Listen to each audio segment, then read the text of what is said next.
2026-এর vote যুদ্ধ শুরু হয়েই গেল। রীতিমতো মাঠে নেমে পড়েছে শাসক বিরোধী দুই শিবিরই। এবার শুভেন্দু যেন প্রথম থেকেই রীতিমতো সুর চড়িয়ে তৃণমূলকে আক্রমণ করছেন, যেখানেই যাচ্ছেন ধুয়ে দিচ্ছেন। এবার তার বিশাল বড় অভিযোগ, তিনি বললেন তৃণমূল হলেই পুলিশকে পেটাতে পারে। মানে ভাবতে পারছেন শুভেন্দু ঠিক কত বড় অভিযোগ করছেন। বাঁকুড়ার পুলিশ ক্যাম্পে পুলিশের ওপরে হামলা প্রসঙ্গে তিনি বলেন, যারা হামলা চালিয়েছে তারা নিশ্চয়ই তৃণমূল বলেই পুলিশকে পেটাতে পারে অভিযোগ করছেন বিরোধী দলনেতা শুভেন্দু অধিকারী। আগে শোনাই শুভেন্দু অধিকারীর এই প্রসঙ্গে বক্তব্য।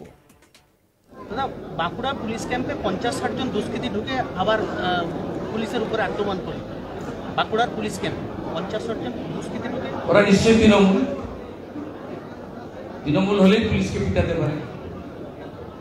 পুলিশ মার খাবে, টেবিলের তলায় ঢুকে যাবে, কিছু করবে না।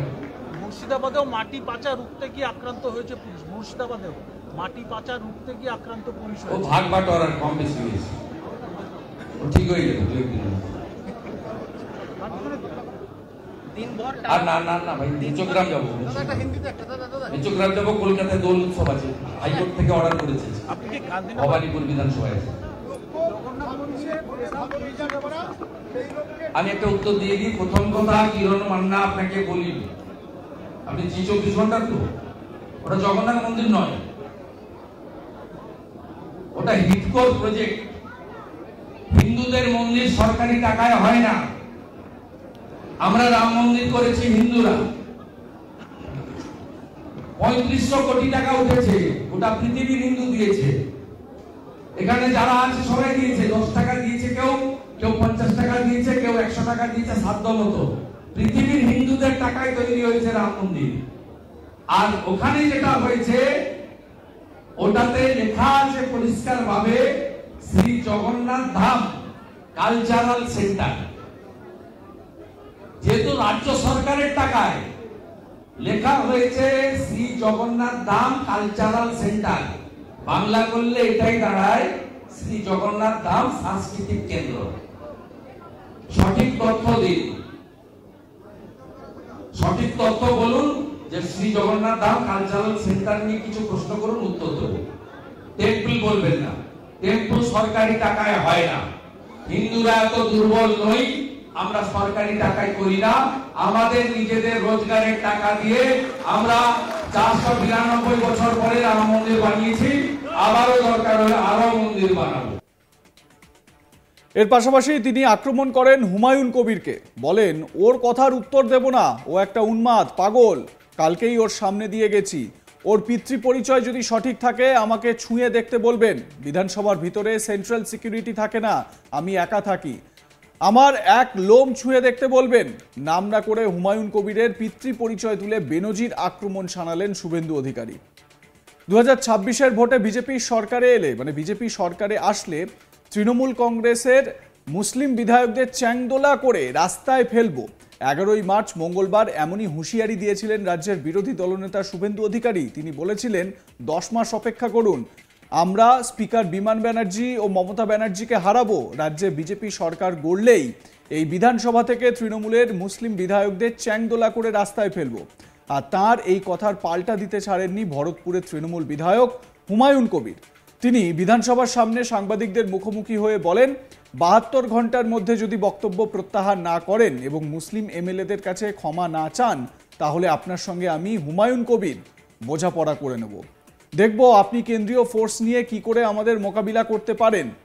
ওনার 22-24 জন কেন্দ্রীয় ফোর্স আছে বলে যা খুশি তাই করে যাব, আমরা 42 জন ওনার সঙ্গে বুঝে নেব ওনার কতটা শক্তি। উনি আমাদের চ্যাংদোলা করে বাইরে বের করবেন, বাইরে ফেলবেন, আর ওনাকে কি করে ওখানে ঠুসে দেব সেটাই বোঝাপড়া হবে।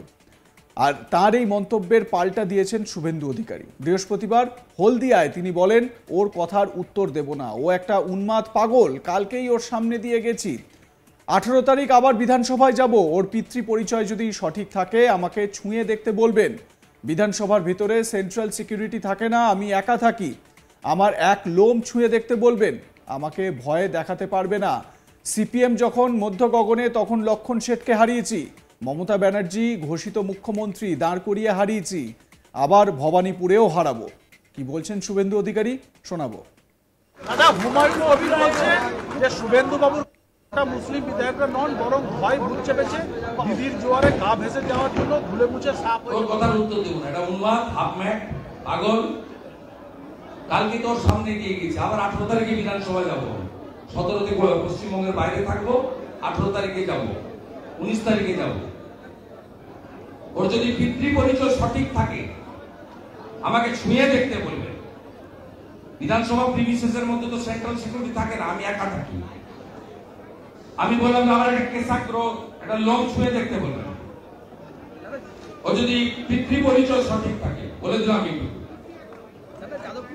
আমাকে ভয় দেখাতে পারবেন না। সিপিএম এর সূর্য মধ্য গগনে আমি লক্ষণ সেনকে হারিয়েছি। লক্ষণ সেন ছোটখাটো লিডার ছিলেন না। মমতা ব্যানার্জি ঘোষিত মুখ্যমন্ত্রী, দাঁড় করিয়ে হারিয়েছি। এই গোটা ঘটনাকে কেন্দ্র করে এবার রাজনৈতিক তরজা তুমুল আকার ধারণ করেছে। এখন দেখার এরপরে কোন দিকে যায় এই বিতর্ক। দেখুন, একদিকে বিতর্কিত মন্তব্য শুভেন্দু অধিকারী করেছিলেন তৃণমূলের মুসলিম এমএলএদের বিধানসভা থেকে চ্যাংদোলা করে বের করবেন বলে। তার পাল্টা হিসেবে হুমায়ুন কবির, তৃণমূল কংগ্রেসের বিধায়ক ভরতপুরের, তিনি বলেছেন যে শুভেন্দু অধিকারীকে তার ঘরে গিয়ে ঠুসে দেব। এবার এই নিয়ে বিতর্ক চরম আকার ধারণ করেছে। ভরতপুরের বিধায়ক হুমায়ুন কবিরের এই মন্তব্যের পাল্টা প্রতিক্রিয়া দিয়েছেন শুভেন্দু অধিকারী। অন্যদিকে শুভেন্দু অধিকারী ভবানীপুর কেন্দ্র নিয়ে বিশেষভাবে কথা বলছেন। ভবানীপুর কেন্দ্র মুখ্যমন্ত্রী মমতা বন্দ্যোপাধ্যায়ের বিধানসভা কেন্দ্র, যে কেন্দ্র থেকে মুখ্যমন্ত্রী তিনি জিতে এসেছেন। প্রসঙ্গত 21-এর নির্বাচনে নন্দীগ্রাম কেন্দ্র থেকে শুভেন্দু অধিকারীর কাছে হেরেছিলেন মমতা বন্দ্যোপাধ্যায়। তারপর ভবানীপুর থেকে তিনি উপনির্বাচনে জয়ী হয়ে আসেন। এবারে এই ভবানীপুরকে বিশেষভাবে কিন্তু টার্গেট করেছেন শুভেন্দু অধিকারী। আপনারা শুভেন্দু অধিকারীর বক্তব্য যদি শুনে দেখেন তাহলে বিভিন্ন জায়গায় দেখবেন শুভেন্দু অধিকারী ভবানীপুর নিয়ে বিশেষ ইতিবাচক কথা বলছেন এবং ভবানীপুর সম্পর্কে তার বক্তব্য সামনে আসছে। উল্লেখ্য, এই ভবানীপুর নিয়ে বিশেষ রকমের প্ল্যানিং রয়েছে শুভেন্দু অধিকারীর। আর এ থেকেই এখন জল্পনা বাড়ছে, তাহলে কি 26-এর বিধানসভা ভোটে মমতা বন্দ্যোপাধ্যায়ের এই ভবানীপুরেই কি তিনি প্রার্থী হতে চলেছেন? ঠিক যেরকম দ্বৈরথ দেখা গেছিল 2021-এ, যেটা নন্দীগ্রামে ছিল, এবারে সেটা ভবানীপুরে হবে। তবে এটা নিশ্চয়ই আপনাদের মাথায় আসছে বা মনে আসছে যে হঠাৎ ভবানীপুর নিয়ে শুভেন্দু অধিকারী এতটা কেন কনফিডেন্ট নিজের কথায়, এতটা কেন তিনি নিশ্চিন্তে কথা বলছেন। তার কারণ 2024-এর যে লোকসভা ভোট, সেই লোকসভা ভোটের নিরিখে যে ওয়ার্ডগুলো 59টি ওয়ার্ডে, কলকাতা পুরসভার 59টি ওয়ার্ডে বিজেপি এগিয়ে, তার মধ্যে ভবানীপুরেরও বেশ কয়েকটি ওয়ার্ড রয়েছে। এবারে বুঝতে পারছেন তো যে শুভেন্দু অধিকারী কেন এত ভবানীপুর বলছেন। আপনাদের মতামত জানান, দেখতে থাকুন আজ তাক বাংলা। সাবস্ক্রাইব করুন আমাদের ইউটিউব চ্যানেলটি, বেল আইকন প্রেস করুন নোটিফিকেশন পেতে।